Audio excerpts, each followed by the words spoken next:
Welcome dear everyone to my YouTube channel. I am Wahed. মই আজিৰ এই ভিডিঅ'টোত জেনেৰেল মেথমেটিক্স ক্লাছ 10 চেপ্টাৰ 4 দ্বিঘাত সমীকৰণ ইয়াৰে মই ইম্পৰ্টেণ্ট 2026ত HSLCত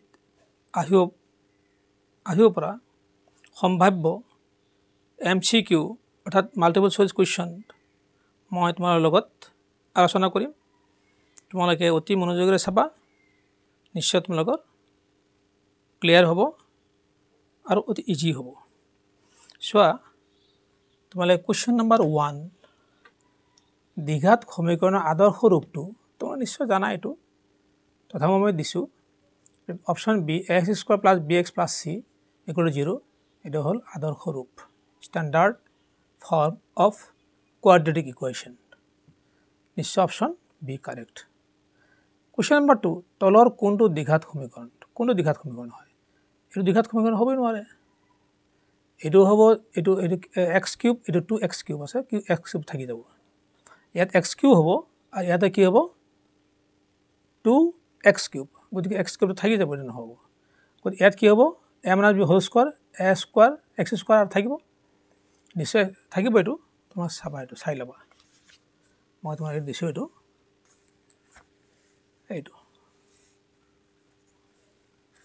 চাবা x minus 2 whole square a minus b whole square formula a square minus 2ab plus b square.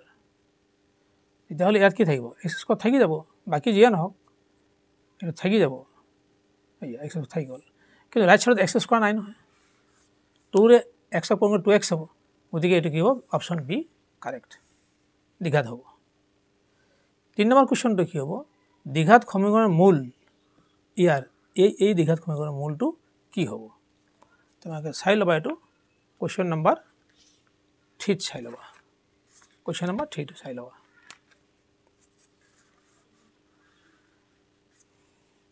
ইয়াতে দিছে তোমালোকক যে x মাইনাছ 1 ইকুৱেল টু আমি 0 দিব পাৰোঁ, গতিকে x ইকুৱেল টু 1 হ'ব।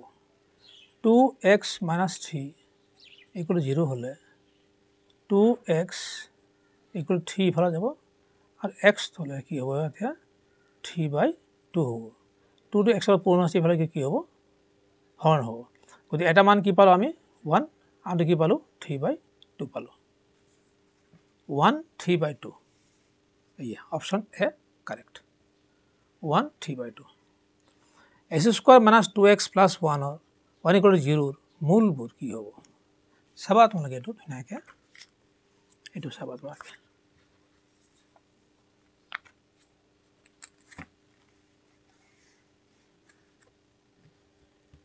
ইয়াত চাবা x square minus 2x plus 1 equal to 0। এইটো চাবা তোমালোকে a square minus 2ab plus b square, এইটো ফৰ্মুলাৰ নিচিনা হৈ গ'ল এইটো। গতিকে a minus b whole square equal to, গতিকে ইয়াত কি থাকিব? দুটা হ'ব, x minus 1 equal to 0, that means x equal to 1। আৰু দুটা আছে নহয়, x মাইনাছ 1 হোল স্কোৱাৰ মানে কি? এনেকুৱা দুটা আছে, আৰু এটা থাকিব। আৰু এটা হ'লে কি হ'ব? এক্সৰ মান আকৌ 1 হ'ব। তো বুজা গ'ল, এক্সৰ মান কি হৈ গ'ল? 1 দুটা হৈ গ'ল। গতিকে এক্সৰ মান কি হ'ব? 1 অপশ্যন ডি কাৰেক্ট।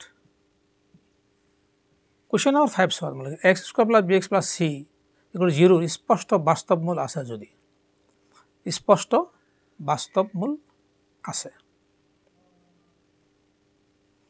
চাবা তোমালোকে, ইয়াতে বাস্তৱ মূল হ'বলৈ হ'লে এইটো হ'ব লাগিব।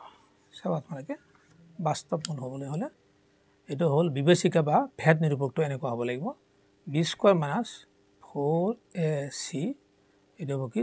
0তকৈ ডাঙৰ হ'ব লাগিব। এইটো 0তকৈ ডাঙৰ হোৱা মানে কি? b square equal two 4ac এইটো হ'ব। গতিকে b স্কোৱাৰ ডাঙৰ হৈ যাব, এইটো অপশ্যন চি কাৰেক্ট 6 নম্বৰ চাবা তোমালোকে x square plus bx plus c মূল দুটা সমান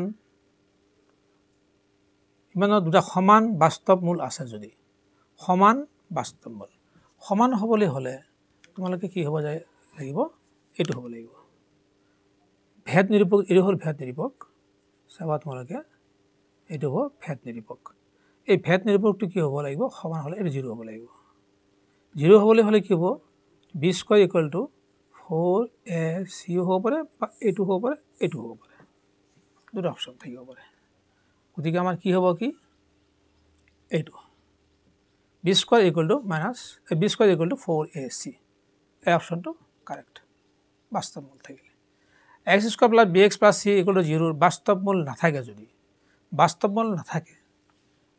মূল নাথাকিলে কি হ'ব আমাৰ এটো হ'ব ভেদ নিৰূপকটো এনেকুৱা হ'ব 4ac বাস্তৱ মূল নাথাকিলে এনেকুৱা হ'ব কাৰণ এইখিনি মান 0 তকৈ কম হ'ব লাগিব তেতিয়া হলে বাস্তৱ মূল নাথাকে তো এটো হ'বলৈ হলে কি আমাৰ b স্কয়াৰ আইডি ইফালে দিও তেতিয়া কি হ'ব গৈ 4ac হ'ব তাৰ মানে b স্কয়াৰটো সৰু হ'ব লাগিব এইটো হ'ব option C correct option C correct 8 নম্বৰ চাবা তোমালোকে 2x square minus 4x plus 3 equal to 0 বিবেচিকা বা ভেদ নিৰূপক কি হ'ব ভেদ নিৰূপকটো আমি জানো এটো ভেদ নিৰূপক তোমালোকে এটো চাবা এইটো b স্কয়াৰ মাইনাস 4ac এটো হ'ল ভেদ নিৰূপক ইয়াত চাবা তোমালোকে এটা b এর ভ্যালু কি আছে মাইনাস 4 আছে b এর ভ্যালু স্কয়ার দিলু 4 দিলু এর ভ্যালু কি আছে এটো আছে কি 2 আছে আর 2 দিলু c এর ভ্যালু কি আছে 3 দিলু 4 গুণ 16 হ'ব 16 ইয়াতে কি হ'ব আমাৰ 7 গুণ 8 324 হল ওদিকে কি থাকিব -8 থাকিব এইটো -8 ওদিকে -8 টো কারেক্ট অপশন বি কারেক্ট ইমানৰ বিবেচিকা বা ভেদ নিৰূপক হ'ব -8 কারেক্ট ভিডিওটো চাই কেনে লাগিল কমেন্টত জনাবা এটা লাইক দিবা বেছি বেছিকৈ শেয়াৰ কৰিবা কিন্তু চেনেলটো সাবস্ক্ৰাইব কৰিবলৈ নাপাহৰিবা wait for my next videos. Thank you.